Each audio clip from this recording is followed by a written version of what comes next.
अस्सलाम वालेकुम जी, मेरा नाम आमरा हयात है। मैं डायरेक्टर रावल फाउंडेशन हूँ। इसके साथ साथ मैं डायरेक्टर बाजीचा ट्रस्ट भी हूँ। 2005 में जब ज़लज़ले के झटकों ने पाकिस्तान के कुछ हिस्सों का नक्शा ही बदल दिया था, उस वक्त हम लोग एबटाबाद में जाकर और इधर रहकर हमने ईदी सेंटर में जाके काम किया। कफन की अपील करने में सबसे पहले मेरा हाथ था। हमारे बच्चे स्कूल में पढ़ते थे, उनको बुला के हम लोगों ने कफन काटने सिखाए थे। लोगों से अपील की थी कि सबसे पहले कफन का कपड़ा दें, क्योंकि लोगों के पास कफन नहीं था। एबटाबाद में मेरी एक दोस्त थी, उधर एक शेल्टर होम था, बनाया गया था, जिसमें उन्होंने वॉलंटियर किया। कुछ अरसे बाद जब लाइमलाइट ख़त्म हुई तो वो उस शेल्टर होम को अबैंडन करके टीम चली गई। हम लोगों ने उस शेल्टर होम को अपने अंडर ले लिया और एबटाबाद में ही हमने 2-3 साल चलाया। वो बच्चियां थीं, अंडर प्रिविलेज्ड बच्चियां थीं, कईयों के बाप फौत हो गए थे, कईयों की माँ फौत हो गई थी, उनके पास कोई जगह नहीं थी जाने वाली। खैर हमने उधर चलाने की कोशिश की, मगर वो हमें बहुत मुश्किल पड़ रहा था। उसके बाद हम उन बच्चियों को रावलपिंडी ले आए और गुलरेज़ में हमने एक घर किराए पे लिया और मेरी दोस्त इरम, डॉक्टर अंजुम, हमने मिलकर उसको उधर इस्टेब्लिश किया। हमने वार्डन्स रखी, हम खुद हर एक दिन एक बंदा जाता था उधर। वो बच्चियां बड़ी अच्छी सेटल हुई, उनको स्कूल में कराया।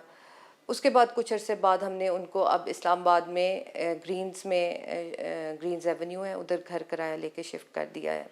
इस वक्त हमारे पास 40 बच्चियां हैं उधर, और उनका स्कूलिंग, उनका जो है खाना पीना, कपड़े, सब कुछ उधर से ही होता है। हम लोग ही करते हैं। आप लोगों की मदद उसमें है, आप लोगों की डोनेशंस हैं, वो सब इस वजह से ये चल रहा है कारवां। उसके अंदर हमारी एक और दोस्त हैं, डॉक्टर नुशाबा, उन्होंने मेरा घर की इफ्तिताह की। उसमें माशाल्लाह 200 बच्चियां आ गई हैं, और इसी तरह स्कूलिंग और हर चीज़ हो रही है। बच्चियों को रखना एक बहुत बड़ा ज़िम्मेदारी का काम है, क्योंकि आपने देखना होता है कि इस माशरे में आपको पता है कि आजकल कितने दरिंदे मौजूद हैं। तो हम लोगों की ख़ुद उधर रहनुमाई होती है। हिना हैं जो बहुत क्लोजली इन बच्चियों को मॉनिटर करती हैं।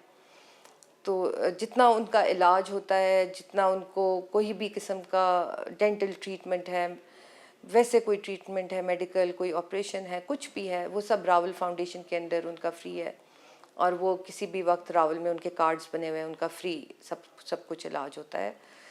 तो ये मेरे ख्याल में एज़ सिटीज़न्स ऑफ पाकिस्तान, हम इस्लामी जमहूरिया पाकिस्तान के हम सिटीज़न्स हैं, तो हम सब का फ़र्ज़ बनता है कि हम सब मिलकर इस तरह के कामों में हिस्सा डालें और एक दूसरे की मदद करें, क्योंकि क्या पता आपकी छोटी सी मदद किसी के लिए कितनी बड़ी नेमत बन जाए। तो आपको मैं इसके बारे में भी आहिस्ता आहिस्ता और बताती जाऊंगी, और बच्चियों से मुलाकात भी कराऊंगी कि आप देखें। 2 बच्चियां मेडिकल स्कूल में पढ़ रही हैं। हम लोग उन बच्चियों को वोकेशनल ट्रेनिंग भी देते हैं। साथ पहले उनको कहते हैं कि जहाँ तक बेटा पढ़ सकते हो पढ़ो। तो उसके बाद ये होता है कि उन्हें ब्यूटिशियन कोर्स, सिलाई, टीचिंग, ये सिखाते हैं कि अपने इलाके में जाकर वो एक सेंटर खोल सकें और लोगों को भी मुलाजमत दे सकें और अपने इलाके को आगे लेके जाएं। बहुत शुक्रिया।